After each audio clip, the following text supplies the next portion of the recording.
the motherfucking semi nerd rap podcast. Salute to anybody that will tune in or is possibly gonna tune in. You know what I mean? Salute to everybody subscribing. First and foremost, I don't do a lot of these on YouTube because my mic's usually been ass. So I finally have a quality cellular device. So I can do these now. So you're gonna shit gonna start getting a little fire. But Will Smith, caused a bit of an embarrassment over the weekend.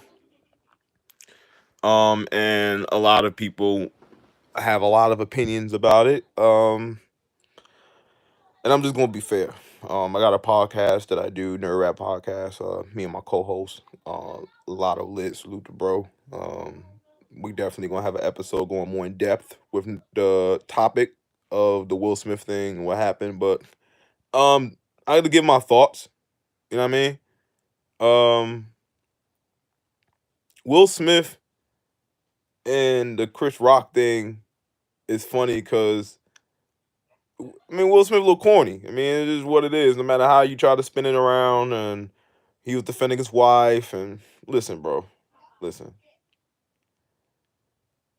I understand there are some women who go through alopecia, who go through balding. Period. All numerous reasons: burns, cancer, just hair loss. It could be a number of different medical conditions that they can't grow hair a certain way. And I do feel for those women, and they don't want to be mocked, and rightfully so. Okay. I do not think that a style that Jada Pinkett worn on and off, because the argument is shown that she said that she had it on her talk before, her Red Table Talk, and Chris Rock and them were friends, so he knew. But my retort to that is, number one, just because y'all French, friendship has levels, so that doesn't mean he knows their medical conditions. For one, for two, most importantly, why are we assuming and doing detective work to assume he knows something that the average person probably ain't even fucking know, that she had alopecia? I didn't know that either, but they said she said it on her show. So I'm like, well, if she said it before publicly, then me not hearing it doesn't matter. But then that's kind of a double edged argument because yeah, you did say it before, so I could have known. But if I've never watched your show, I won't. It's not. That's not a part of the public zeitgeist. So that didn't work. To say that he's defending his wife's honor and this, then the third. The moment we start talking about August Alsina, that's gonna start going out the window because regardless of the differences in situation and the disrespect, you publicly humiliated another black man. You should have publicly humiliated the one who was part of your first humiliation. And if that's not what you're gonna do, then you putting your hands on somebody over them just saying she should do G.I. Jane too. It's like I feel it's like it'd be different if you said something. I've heard comedians say some shit that y'all might need your ass whooped for. And I see a lot of comedians saying, I wish you would. Why y'all acting like comedians don't get beat up? And some of y'all acting out like y'all like comedians that get ran up on. Yeah, do we know comedians don't beat ass? Hell no. Some of these niggas will beat shit out you. Niggas are still men. But at the same time, you're human. So like this whole, oh man, you ain't gonna run up on me, and everyone's, oh, I'd have whooped Will Smith ass and lived in the third. Y'all doing a lot.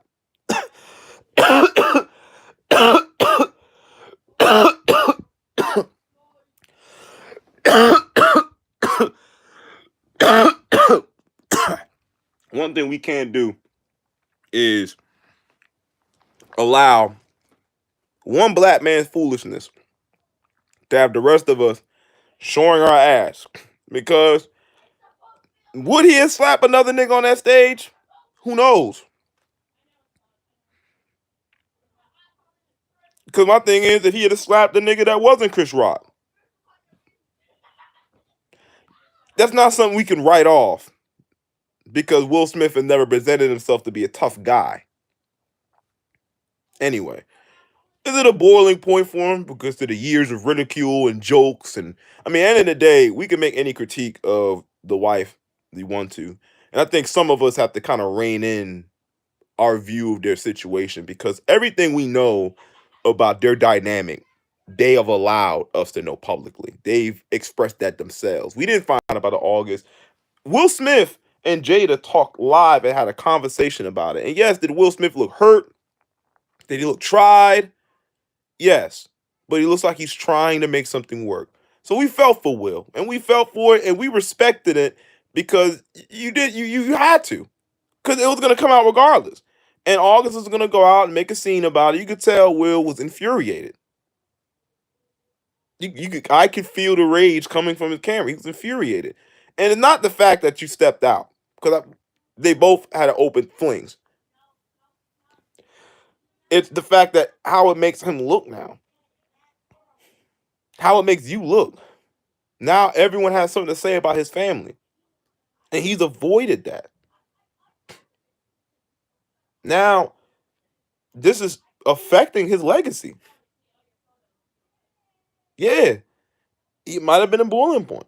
She might have looked at him that one time and he just reacted because she probably been making it feel like he ain't doing enough and he's doing it. And you gotta think she's been saying this publicly, like, I just don't feel love and I'm not satisfied. And I'm not gonna join the zeitgeist of people who bash Jada and trash her, but at the same time, it's certain things you don't do when you and your partner are a cohesive unit. Me and my wife, I don't put out publicly my dissatisfaction with certain things with my wife. And it's not because I'm not being transparent with our issues, it's quite the opposite. I have to honor our situation and I have to honor your perception of you. And I'm accountable for any blemishes I put on your record. Because niggas is brand. And I'm accountable for that. If I go out here and put dirt on your name of any kind, even if it's not like even reading Will Smith's book where like he's planning birthday parties for Shorty and she's like, I don't want to do this shit. He just feels like he's trying so hard to be a good husband. So yeah, Will Smith, you look corny, bro. Look corny. We're seeing a nigga trying to appease a woman that's not satisfied with him. And it's just sad. To be honest. It's very sad. But am I gonna go to the extreme and be like, I should have Will Smith? Nah, I mean, it's corny, but this whole blemish against all black people and this is the blow to the community and an embarrassment. It's an embarrassment to Will Smith. And Jim Carrey made a comment to say that it was selfish. And a lot of people, ooh, Jim Carrey, it was selfish. Not the reason Jim Carrey was fuck the Academy. That was a celebration of black people that night. A black man was able to organize the Academy that night. You had a black man hosting it. You had numerous people in the background, brothers, sisters, able to contribute to something and to honor those who put in hard work for decades. Samuel L. Jackson finally won his first Oscar. You know what I mean? Like he finally was awarded for the years of classics he's been giving niggas. Classics. We finally honored one of our elders. Long overdue.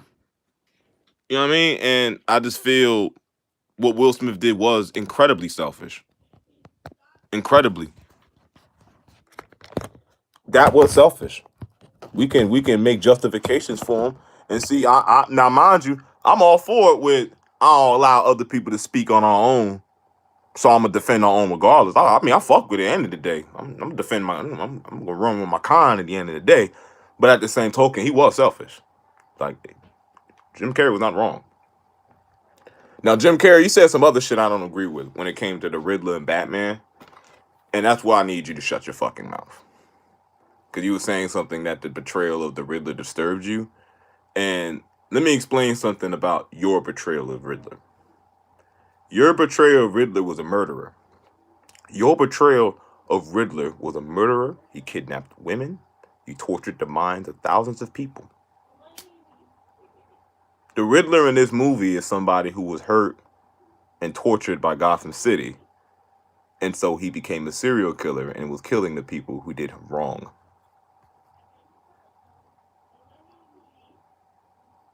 What part of his betrayal disturbed you, but didn't disturb you in the same capacity your betrayal did for others? You played a carbon copy Cesar Romero in the form of the Riddler. Because if people don't know, the Will Smith stuff, I mean, um, I may not have seen your other comment about the Will Smith stuff. But yeah, I'll just say the Will Smith stuff, man. Look, man, I'm not the guy to sit up here and get on a pedestal. Will Smith is an embarrassment. But Will Smith, what he did was corny. It just was corny, bro. Like, you could have, if you was gonna slap him, you could have slapped that nigga after the show. If you were gonna, putting hands on him over that's corny, period. Because even when you saw him approach Chris Rock, you thought Chris Rock was looking like, oh, come on, man. Like, hey, oh, like, come on, bro. Like, come on, man. Like, even after he said the joke, again, he's being corny, but for you to get up, it's one of those when you got that corny kid in class who he always try to tell a joke, and it may not be funny, but you know he mean well. All right, bro. Like, all right. Like, I might talk to, like, all right, my nigga. Like, come on, bro. Like, you don't gotta do all that. You know my shorty got the shit going on. Oh, man, my fault, bro. It's just a better way to do that. So, yeah, well, you corny. Do I understand? Of course.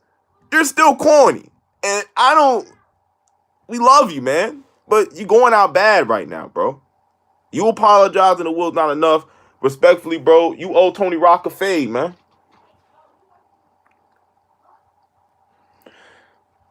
It's corny. You're mad about the internet, bro. And honestly, you can't do nothing about that, bro. And it's not us you have to be mad at. Your wife put that information out. No one gives a fuck. Listen. Now, this is the thing about it as well. She had every right to feel offended. Because she looked like that she generally didn't like the joke. That's why I'm saying I'm not mad if he went to approach Chris Rock. I'm not mad at that because end of the day, when you're married and my wife a little offended by something, like, yo, shorty I ain't like that joke, man. I say something. I'll say something. Chill. I got you. I check him. Wait till the show over. I talk to him. Go to Chris, yo. Come on, man. You know my shorty got alopecia, bro. She ain't like that joke like that. Oh man, come on. Way different, and you just still accomplish the same goal. It just, again, when you acting emotional, you just want to put on a presentation so you can satiate your emotions. He looked at his shorty and he just felt like he had to do something to satiate her. And that's why I be telling niggas, if you feel at any point you have to prove yourself to a woman you're already with, your relationship is failing at that point.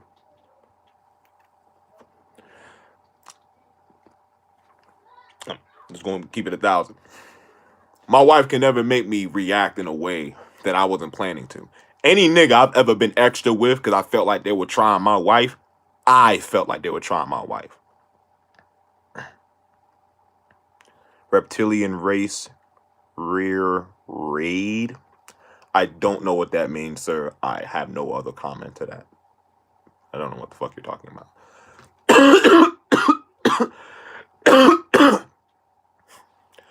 But yeah, so like as brothers, I just feel like we don't owe them to look like assholes. But I don't believe in respectability politics either.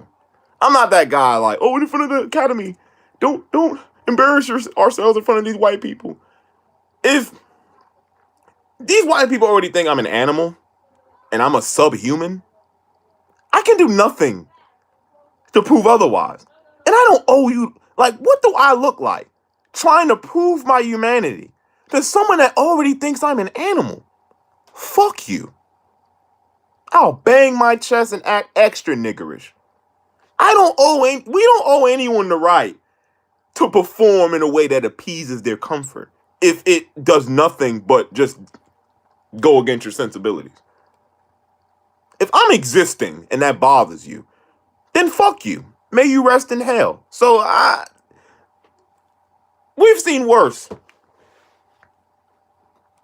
So I'm not going to do that. Like, Will can be wrong, but we're not going to be extra either. We're not going to be. And we're not going to make this about race and culture because it's not that deep.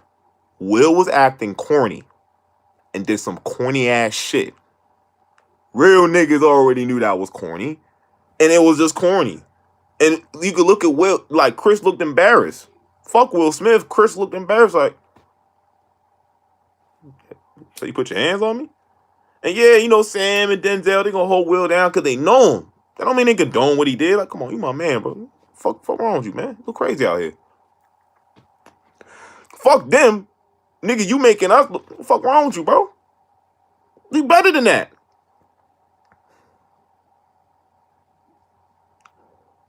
Not about Will Smith representing our kind. Will Smith is a brand. Will Smith was a lot of our kids grew up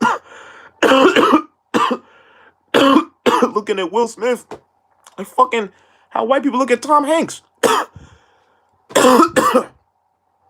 So it's just crazy to see an icon just go out bad like that over some petty ass shit. Yeah, we fuck with you, Will, but that shit was corny. And we love you, bro. Niggas ain't gonna sit here and tear you down to all that weird shit. That shit was weird, bro. And you and Jada got a weird ass relationship, man. Will Smith beat a guy blind in 1989. Spread the word. Okay. Did the guy sue? Because if he don't care, I don't. It's crazy if he did, but I mean, that nigga ain't sue.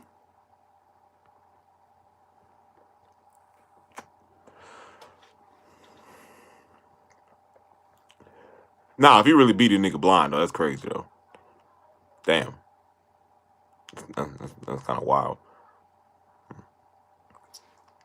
Kind of random, and he would say that. Damn, I don't want everyone to jumping on here saying like they don't like Will Smith and shit. Like that's funny. That's called a Kermit the Frog. Kids, man. And I be talking shit, so they be learning how to roast. Anywho, off Will Smith though. Let me get back to Jim Carrey. You can't bother me, man. Listen, man, you played Dr. Robotnik in the Sonic movie, bro. You did your thing, bro. You did your thing, Jim Carrey. Jim Carrey, we love you too, Jim Carrey. We grew up on you, your icon. I grew up on a lot of your movies, and I've seen your serious movies. I generally think you're a talented actor. You know, do I think sometimes like it's like you and the Russell Brands and a lot of you rich guys who find some level of consciousness and just world worriness where you're aware of the actual world going on you and the mechanisms that sustain the system that you profit from, and it's like, oh well, you know, positive energy and being yourself and one.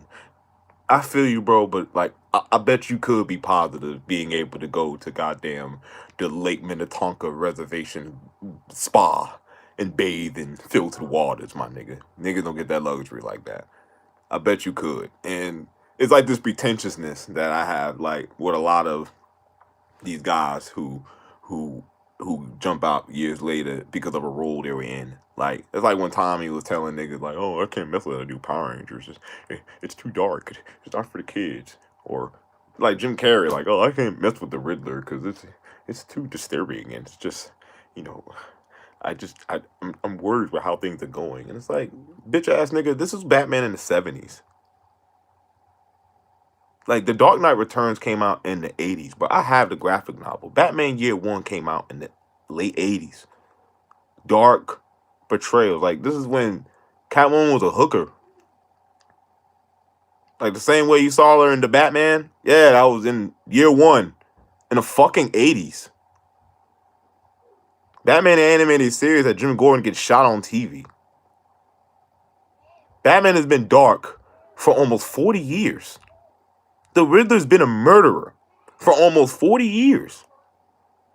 This is literally the Riddler.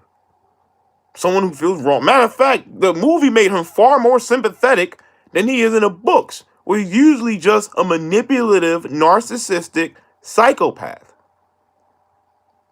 Like, even Jim Carrey played him as the Joker on Narcotics, my nigga. So to come out and condemn something for being too dark and not as kid friendly, when your zaniness aside, you were no different as a character, shut up. I hate you niggas. I hate you niggas who y'all play the role and feel entitled to it. You like the nigga who played Goku. Like he hated the Dragon Ball fan dub that was on YouTube Abridged. He hated it so much. Anytime he mentioned them or he said I'm the only GOAT, like he did not like it. Niggas don't remember Ocean Dub Dragon Ball. Some of us prefer just how it was voiced back then. You know what I mean? Like this real nerd shit. But it's just a similar thing where like y'all take so much ownership over something and feel like your opinion on a property means anything that's existed before you was alive. We're not talking about some shit like some book series you co-wrote. Motherfucker, you played a character that by the time you played him had probably 13 to 14 different iterations through over the course of 60 years already. And all of the matter of fact, Riddler was more murderous than the Joker back in the day. They made the Joker from a serial killer to a goofball to back to this monstrous psychopath. But even in the books, Riddler and the Joker were rivals.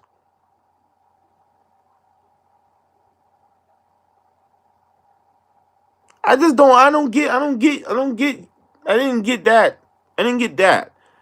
And yeah, even his comments with Will Smith, they just came off with a little sense of like, I can kind of tell, like, bro, you've been winning an Oscar your whole life, bro. Like, you played Kick-Ass 2. Like, and it's like just pretentiousness. You played Kick-Ass 2 and then try to condemn the violence. Like, it's just the world's so violent. I feel like even in that movie. And the movie itself literally is a satire of hyper-violent movies. And you played in it. And it's always weird to me. It just be like, bro, you had no problem. You knew what the type of movie it was. And you played a violent guy.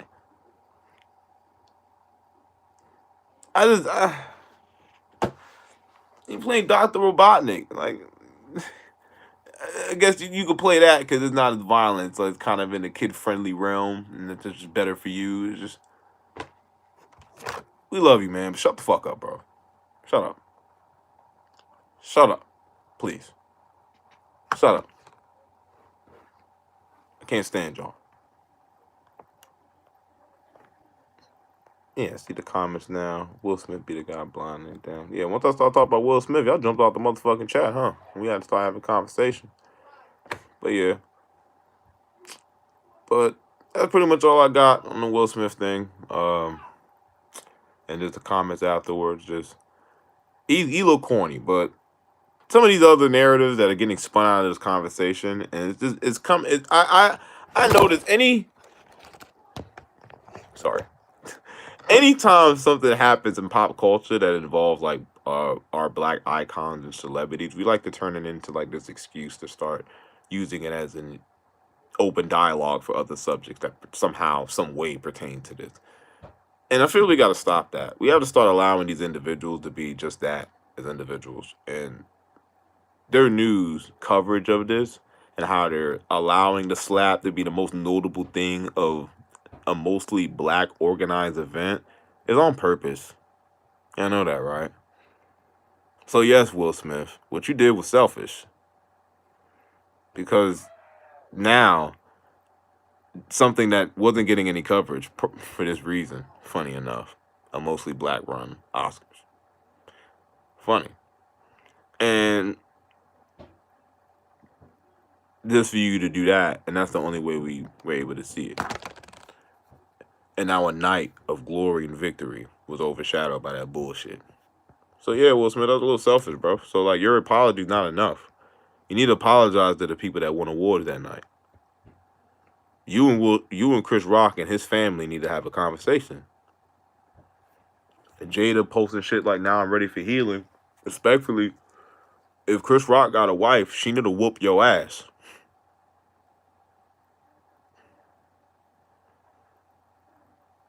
Man, may this be a lesson to other people in relationships. Like, never allow your partner to put you in situations that have you compromise your character. Like, you know when you're supposed to defend your wife as a man. And believe me, if you held your wife down and defended your wife, she wouldn't be looking for you to constantly prove that to her either. When my wife and me are together, she's never looking, baby, you better do something. She know. Ain't no nigga gonna violate you in here and I don't check that. But he needs to genuinely disrespect you. I don't need your projections of somebody to cause you to be extra, to antagonize someone either. So yeah, if some nigga bump you, some nigga say something crazy to you, I might slap him before you get to say something. So don't worry about me defending you. But there's a difference between me being ready to defend your honor and you putting me in danger to satiate yours. You know what I mean? Like, bitch ass nigga, what you looking at? He ain't even staring at you. Well, I'm sick of these dirty ass niggas in here. Just talking shit to niggas. And now a nigga is arguing with you. And of course, due to his ego, I have to do something at this point. Cause now he gonna keep talking shit cause I'm right there. Can't look pussy in front of you. So now I gotta fight. And women who do that purposely, yes, there is a difference between a man defending you and a man just being your instrument anytime you feel your ego stained. And some of y'all put men's lives at risk because of your ego. There's a fine line between that. Believe me. And a warrior not even gonna deal with no girl that's gonna put him in danger like that. I know how far some of these fights may have to go. And I feel like Will Smith may not have been aware of that. You feel what I'm saying? He may not have been aware of that. I remember he had the girl he was with before said he was a good guy and I like hood dudes. But then I'm like, damn, he was a good dude though. No bullshit. And it's like, damn. And I see that with Will. Like Will the type of nigga. I hate to do that, but like that little bit, he don't realize it reveals so much. Like, bro, you was the type of dude who you grew up in a good home, but you like hood ratchet girls. And I ain't mad at you, bro, but we all grew up and like go to the hood, cause man, that's where all the girls, the second girls you be in the hood, bro. That's where all the parties was, all the girls.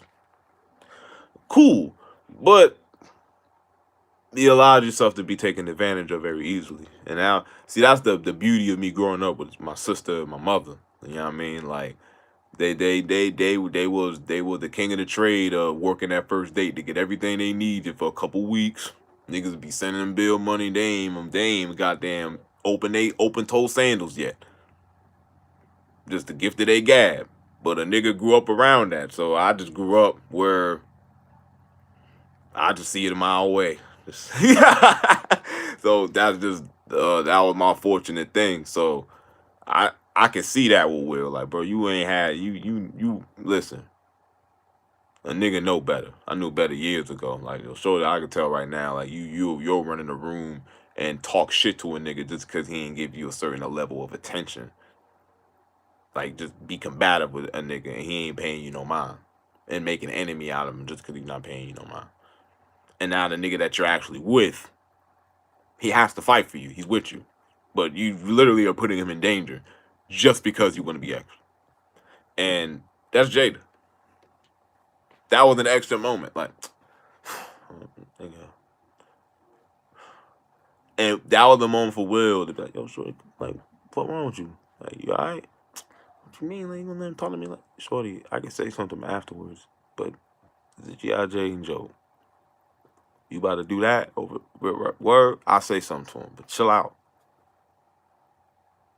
Chill out. You're doing too much. You're doing too much. You know, then the niggas, oh, come on. Like, he even look like, oh, come on. Like, it was just one. It was just one. All right. Will Smith walk on stage. Oh, man. Oh, no. Oh. Everything was all jokes and laughs. And at that one moment, Will, as being a grown ass fucking man with children, I wouldn't even laugh. All right. After the ceremony, Chris Rock finishes. He finishes his thing, he turns the mic off, goes backstage. You shake his hand and you have a conversation with him. Yo, my wife ain't really like that, bro. You know, she got an alopecia thing. Come on, bro. Like, don't disrespect like that. Oh, man, my fault. Yo, so I'm gonna bring it here. Just, tell her sorry. You feel what I'm saying? But, yeah, let's not do that no more, please. Respectfully.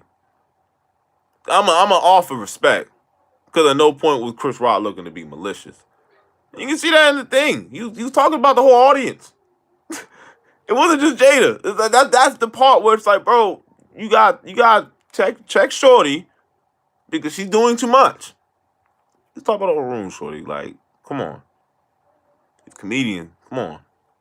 You're not gonna do that. Whatever joke he made years ago and nobody said something about that, and you're literally doing videos saying that y'all say something about my bald head, I don't care, and someone just made a joke about G.I. Jane, and now you giving him a side eye, that situation's corny. I'm sorry. That's just corny. It's corny nigga shit. Like, that's what corny niggas do. Like, oh, man. And he feel he gotta do something now because this shorty side-eye him. Nigga, what type of suck-ass nigga is you, bro? Like, some suck-ass shit, man. Like, fuck. Like, no, like, nah, nigga, you compose yourself, man. Holla at that nigga when that shit over. I ain't about to cause no scene in here. My man's ain't even get his award yet, you feel what I'm saying? My nigga about to go up there and get nominated. Like, you knew the bigger picture in here. So, like, you have some sense of self-control. And, like, what it is. Like, there was a level of decorum that was supposed to be handled there. And not for the respectability politics of any other shade of motherfucker that was in there. Solely for the fact of you knew this was the night for others to win. It was a selfish act, bro. It was a selfish act because you not in control of your woman. And not control as in she's your subservient slave or your side option. You don't have a control of your relationship. That's supposed to be mutual. You're supposed to be able to talk to your partner at any point. Me and my wife argue all the time. And not on some dysfunction shit. Nigga, both of us are slick alphas. You know what I mean? Like, she want to do it away, I want to do it away. But the camaraderie always comes because we understand that we both want what's best for our family.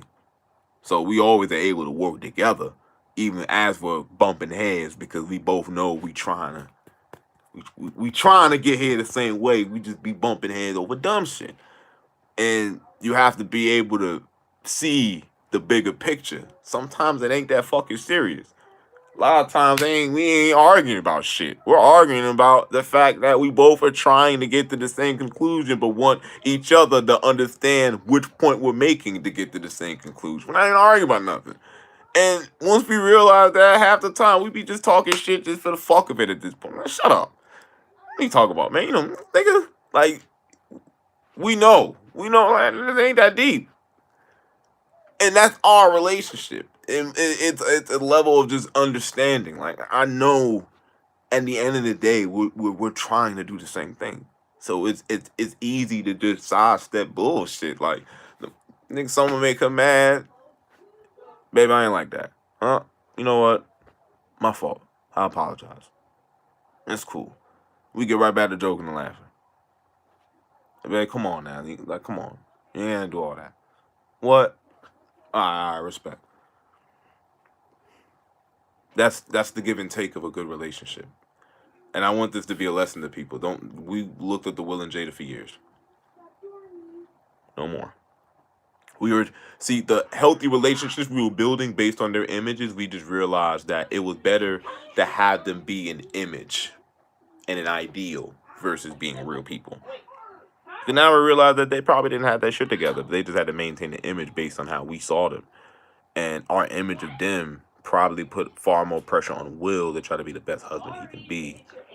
And Jada probably just wasn't satisfied with him. And the sad part is, it's one of those things too where,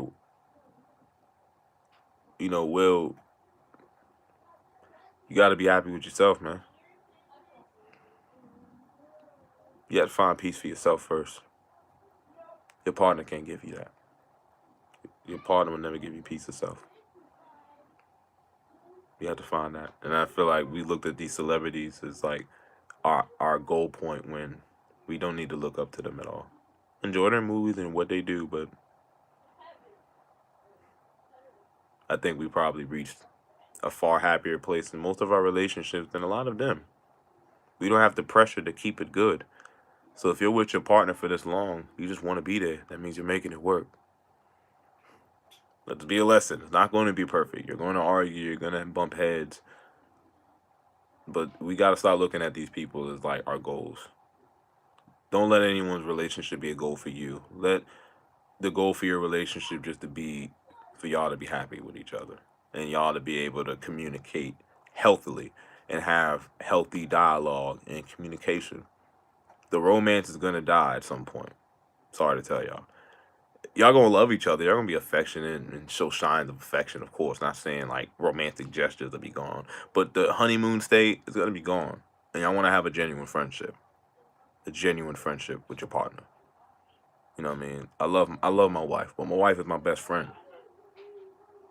My sister, you know what I mean? There's very few people that gets the best friends distinction, but my wife is my best friend. So like, I could talk to my wife about anything, like all the comics and shit I be doing. I tell my wife all my stories, like regale her for hours. Like, you know what I mean? and she entertains me and she talks about all the dreams she wants to do and the businesses she wants to start. You know what I mean? We and I enjoy that with her. You know what I mean? And that's not for anyone else but for me and her. You know what I mean? That gives me happiness to know that we can just enjoy building. We haven't even got to where we want to be yet. Let that be the goal for a relationship. Is just find somebody that you just want to be better with. There's no rubric to a good relationship, man. Just want to have a good relationship and find somebody that wants to have a good relationship with you. And just be genuine in that. But Will and Jada, y'all ain't it. This motherfucking Nerd Rap Podcast.